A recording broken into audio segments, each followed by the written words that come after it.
这堂课要跟大家讲的是基本风档。我相信啊，很多朋友都一直在等待这个关于动作相关类的课程哦。但是我要告诉大家，因为我这一套是教材，也就是今天其实我也是给自己留下一个记录，也加上呢是为了要给学生在道馆上完课之后回去要方便复习，可以重新的去看课堂的内容，所以这部分会完全按照我们的课程去走，所以你也不会太早的就能够看到很黑皮、很刺激的内容。那今天要讲的基本风档动作，其实大家都应该都知道，截拳道是李小龙师傅所创嘛。那它的本质是由咏春结合各大武术运动而来，所以咏春在截拳道里面来讲，占的是一个很大比重的一个武术技巧。那咏春最基本，它里面的这个摊绑手，在我们的截拳道里面一样有，包含翘手、捻手、扶手、拍手、按手、甩手，这各式各样的中国武术手法，在截拳道里面都有。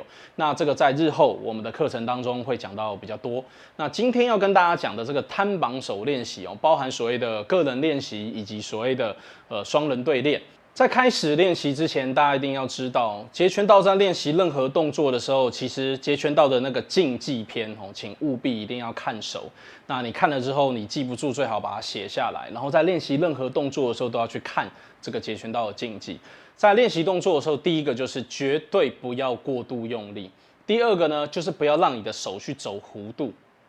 有时如果今天到时候你在练这个摊绑手，你的手是走这种弧线的，这是绝对不对的。所有的动作都是直线精简，从下面这个位置上来的时候，都是属于自转不要公转你要自转，去把你的动作全部做到最细微，不要过度用力，不要画弧画圈，不要刻意的想要去摆一个姿势。关于过度用力这一点，等一下在动作示范的时候会让大家知道，通常在练这些动作，或包含今天你在练一些木人桩，或是在练一些中国武术的套路，或是你在练一些格斗技拳击的人，他们常常都会去做一些身体很自然反应的过度用力，而是自己没有发现的。所以我们要经由在练习这样的动作的时候，让大家去知道你哪一些位置会不自觉的用力而产生过度用力的情形。所以我们在这个摊绑手练习来讲，主要分成所谓的顺势跟逆势，还有局部练习。那双人对练的时候，等一下我们会再来进行示范。然后我们现在摊下，左摊下。刚刚我们可以从示范的动作看到，这个摊手有那么一点点的不正确。不正确在哪里？不正确在你摊，他的手在上来的时候，他没有在他的右肩膀的正前方。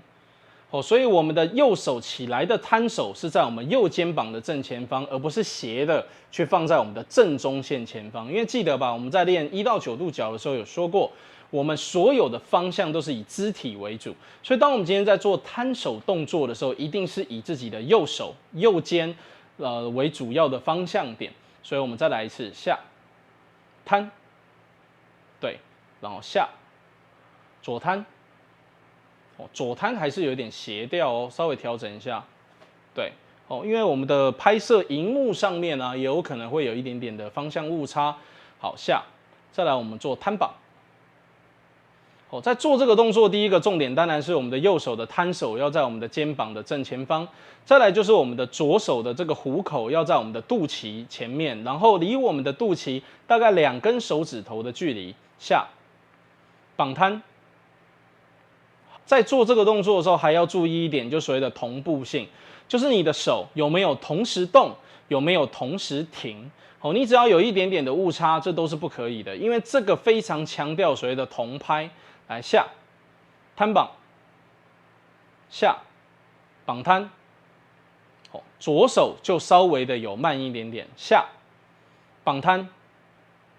这个就会稍微好一点。再来就是我们的摊手，这个手指不要伸得过直，我们手指稍微放轻松，让它弯曲起来。因为当你的手指伸得过直的时候，你就会过度用力。再来也要注意自己的肩膀有没有耸肩诸如此类的动作。好，接下来我们做双摊。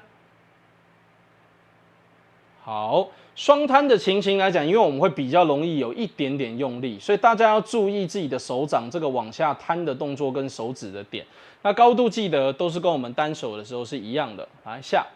双绑，好，双绑呢，因为我们只有一个肚脐嘛，我们没有办法两个都对到，所以适当的轻微碰触，然后呢，离我们身体一样2根手指头的范围，然后双肩放松下。好，这个就是我们基本的这个摊绑手的练习。我们现在来看这一个摊绑手顺势的动作怎么做，动。右手上来的速度有点慢，同步性不够好，身体的3度角势必要准。我们身体的第一个重点就是这个3度角，然后跟我们右手有没有在自己肩膀的高度。那因为你这个做的是有配合3度角转动，所以你的下面的那一只绑手就不会是在肚脐，而是会在你的这一个空门的位置去防御住。那也要记得你的手臂跟你的身体的这个距离要控制好，最基本都是2根手指头以上的距离，但是也不要放得过远。动，动，动，动。好，所以我们在做这个动作的时候，就要去注意身体的转换。以前有练过高低交换拍这个动作，那记得在这里就是要将它融入进去。只是有一个比较大的重点，就是当你今天在做这个下半身动作的时候，你的下半身的重心脚是不旋转的，脚尖要朝1度，然后我们再动，我们的另外一只脚就会配合着高低交换拍，这样子把步伐交换过去。好，那接下来让我们看逆势的动作怎么做，动。在逆势的时候呢，就变成是我们的上半身一样是往这个左3的方向旋转，可是我们变成前绑后摊的方式。这个动作非常容易让你的脖子跟肩膀产生过度用力，所以一定要放松，不停的放松。下半身一样维持一只脚旋一只脚不旋的状态，让我们的核心跟我们的大腿肌会产生一种扭力，来让你整个人像麻花卷一样，有一股很缠黏的劲道让你的身体维持着一个基本的固定。那这也就是你唯一需要用到的力量。动，记得自转，尽量做自转，顺畅的变化。动，动，动，动。所以我们可以从画面中可以看到，当我们在做动作的时候，蛮容易在刚开始的时候会有身体角度不足的情况。就像现在画面中示范的角度，大概只有1.5度左右，所以要调到3度角。那你又要调到3度，又要把你的摊绑手做好，胸肌、阔背肌、肩膀跟脖子势必要放松、放松再放松。你要一直沉，一直沉，让自己能够把这些肌肉都放掉，只剩下好像抬着手掌的力量。动。好，这就是我们的逆式摊绑手。双人摊绑手在练习的时候的第一个重点就是，2个人在距离适当的状态下，2个人可以用绑手的方式将手做一个交接的动作。接下来画一个小圈绕出来，变成一个摊手，在中间的部分交汇。接下来换一只手，身体可以做适当的配合，来让你的身体可以去做延伸跟放松。小绕一圈起来之后，摊手。